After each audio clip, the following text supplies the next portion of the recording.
Hi, this is Brad Constantine, and this is a podcast recording of the Old Testament. Although this is not an official recording of the Church of Jesus Christ of Latter-day Saints, every effort's been made to be as doctrinally accurate as possible. I'll be using for the text the Joseph Smith translation of the Old Testament, along with many commentaries from general authorities of the Church, BYU professors, Bible scholars, and others.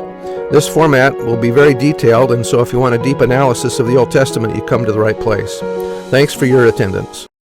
And welcome back. This is going to be for the book of Ecclesiastes. I'm going to start with the explanation of the Bible dictionary because I think this helps. A Greek translation of the Hebrew koheleth, a word meaning one who convenes an assembly, sometimes rendered preacher. The book of Ecclesiastes consists of reflections on some of the deepest problems of life as they present themselves to the thoughtful observer.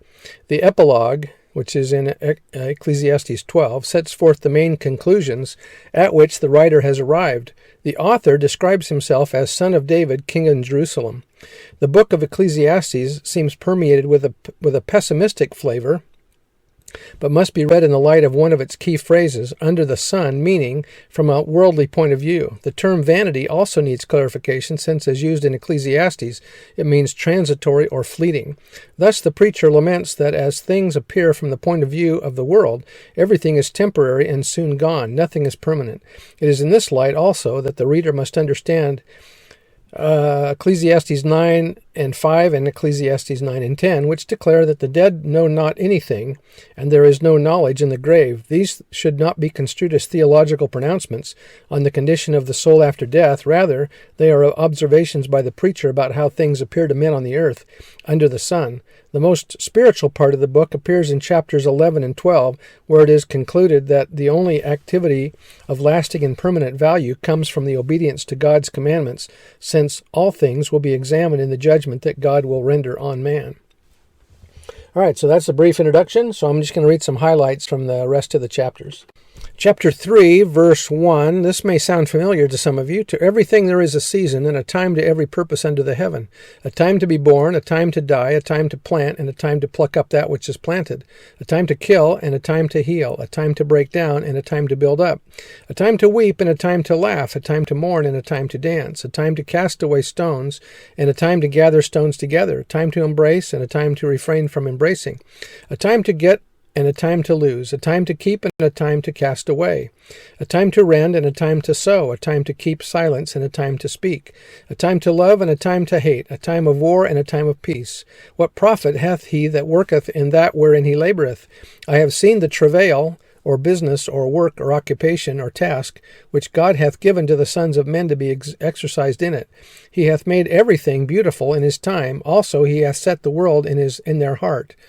In the Hebrew says, hath set the eternal in their heart, without which man cannot find out the work that God hath done, so that no man can find out the work that God maketh from the beginning to the end.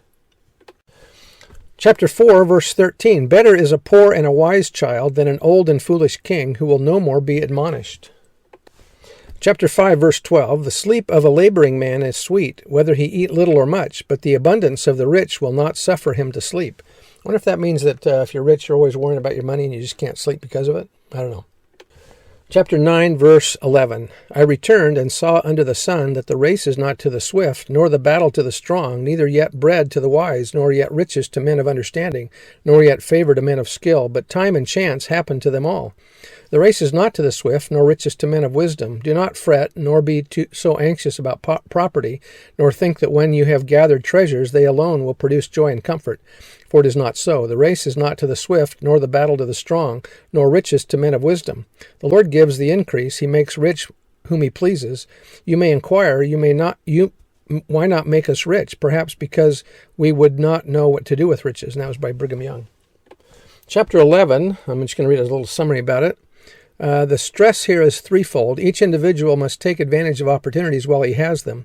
Life is uncertain, and there is no guarantee that opportunities lost will ever return, and one's future lies not in changing or in challenging, but in accepting what is and making the most of it. Jesus taught that we can control our destiny. We do have some influence on our circumstances as well as responsibility for how we respond to them. Our obligation is to do all we can and not just learn to be resigned to our lot. And that was from the Institute Manual. Verse 1 says, cast thy bread upon the waters, for thou shalt find it after many days. Chapter 12, verse 7. Then shall the dust return to the earth as it was, and the spirit shall return unto God who gave it. Verse 13. Let us hear the conclusion of the whole matter. Fear God and keep his commandments, for this is the whole duty of man. This one verse gives meaning to the entire book of Ecclesiastes. The preacher finally sums up his whole philosophy and tells us to fear God and keep his commandments, to put first things first, and all else will have meaning and not be just vanity. Life need not be empty or useless, spent in pursuing riches, fame, pleasure, or even wisdom. Henry D. Taylor, an assistant to the Quorum of the 12, said, "If we keep all of God's commandments, we will enjoy a feeling of calmness, serenity, and strength. This will serve as a bulwark to protect us against the winds and storms created by the tensions and uncertainties of present chaotic world conditions. We need not wait until we get to heaven to obtain peace and happiness. We can have heaven on earth here and now." And that's the end of Ecclesiastes. See you next time. Bye.